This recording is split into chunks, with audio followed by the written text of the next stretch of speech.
Hi guys and welcome to another vlog, and here I am at Great Wall Motors. This is their H9, the Haval H9, and it's a full-sized SUV which when launched in India is going to compete with the Toyota Fortuner and the Ford Endeavour. And the size and dimensions of this car are really bulky, but somehow it kind of reminds me of the Nissan X-Trail. Looks like a bigger version of the Nissan X-Trail, which is kind of weird. Anyways, coming to the wheels of the car, the size of the wheels happen to be, me searching for the wheel size, and it happens to be 265/60/18s. Yeah, the wheel design could have been a little bit more adventurous. Lot of suspension travel it seems, and there's a lot of gap between the wheel arch and the tire as well. Anyways, it says Haval right there. Now there is a camera there, which means that it gets a 360-degree parking camera as well. You see the branding, it's absolutely crazy how much branding they put on the car. The lights also look really very nice as well, and there's a front camera too, so it gets a 360-degree parking camera. Now the Chinese manufacturers are loading their cars with a lot of features and more. Anyways, what are the specs of the vehicle? So here's the spec. It's more than 5 meters in length, ground clearance is 206 mm, and it uses a 2-liter direct injection motor. It says GDI. Has Hyundai actually given them the motor or something of that sort? Okay, maximum torque output 385 Newton meters between 1800 to 3600 RPM.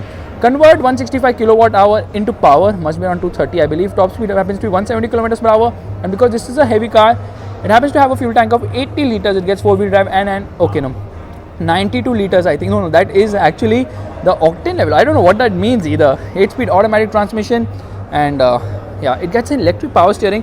I thought in the interest of cost cutting, they would be like, okay, let's give it a hydraulic power steering now, shall we?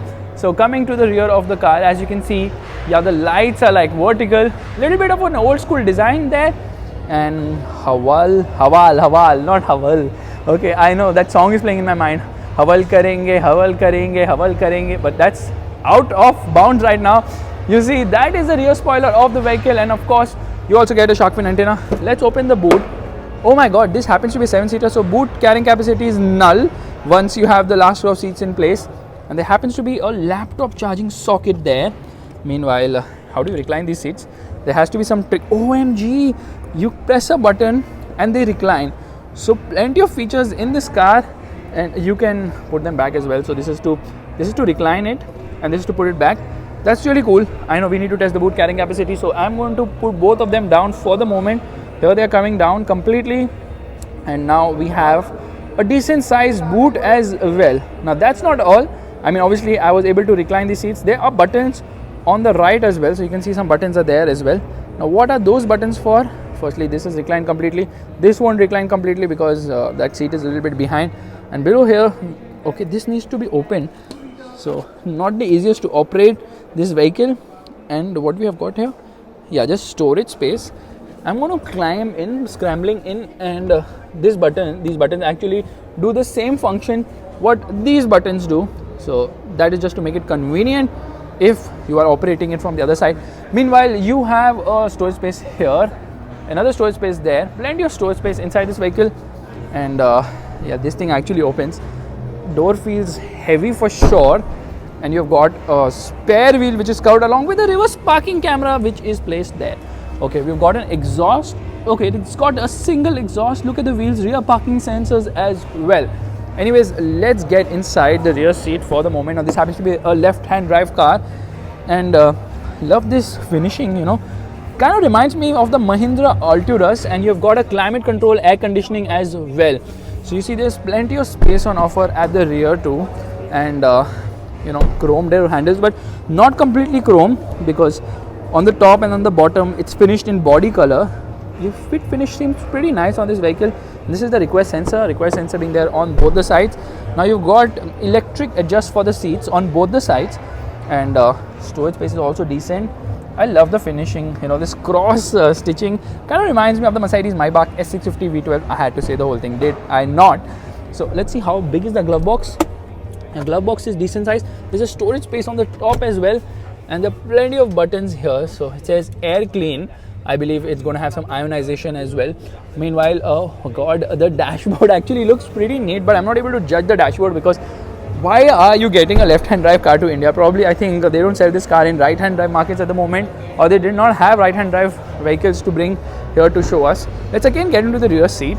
Let me actually sit there and tell you how much is the space on offer. Alrighty, under thigh support is extremely poor here. Scooped out seat backs, the magazine holders here, and there obviously you get the air conditioning controls.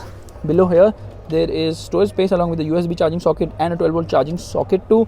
Now you can move the seat ahead and behind. This is something which is seen in a lot of luxury cars as well. This is super cool indeed. And there you see the dashboard design, a little old school, but yes, very functional too.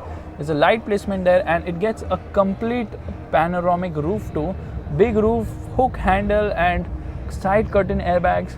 Okay, we've got adjustable headrests. All three headrests are adjustable, but under thigh support is absolutely lacking. It's not just me, any short passenger will also find it lacking. Oh, nice cup holders the way they have been done. So from my side, I believe if they price it attractively at compass levels, it can actually compete with other cars. Like, okay, this is a prominent place to place the fuel lid opener, power window controls, and yeah, memory seats. You can save up to 2 people. Settings as well, and that is the electric adjust for the driver's seat. So electric adjust for both the front passengers. Car looks actually pretty nice and functional. You got paddle shifters too. So many features. That gear lever is very unique indeed. Just look at that gear lever. That seems really nice and different. Okay, air conditioning control, traction control, hill descent control. This is a button I think for the drive mode. This is for auto stop start. 4-wheel drive modes as well. You can lock the front and the rear diffs. And yeah, OMG, this is interesting. Okay, it is going to be very capable off-road. Parking sensor button, air conditioning controls. There's a touch screen, and I think this is going to show you what, you know.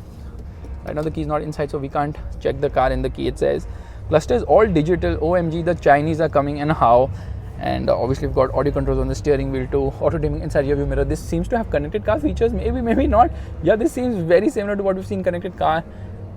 Insane. This car is going to rock the market. It's priced attractively, but will it outbeat the Toyota Fortuner? Absolutely not. Even if the Mercedes G63 AMG is launched at 40 lakhs, it cannot outsell the Fortuner, unfortunately, because yeah, everybody wants a Fortuner. That's crazy. So guys, this is a look at the car's name. I forget. That's funny. Anyways, so here's the thing.